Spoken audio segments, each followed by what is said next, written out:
First, we have to do this parentheses, because according to the order of operations, first we have to do parentheses, then exponents, then multiplication or division, and finally addition or subtraction.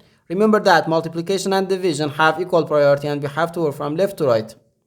And the same applies to addition and subtraction.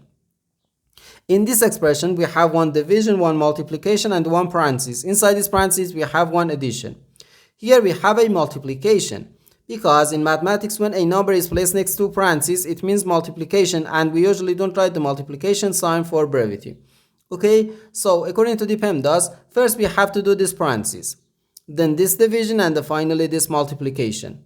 So first this parentheses. Inside this parentheses, we have 2 plus 1, which gives us 3. So 10 divided by 3, then times 3.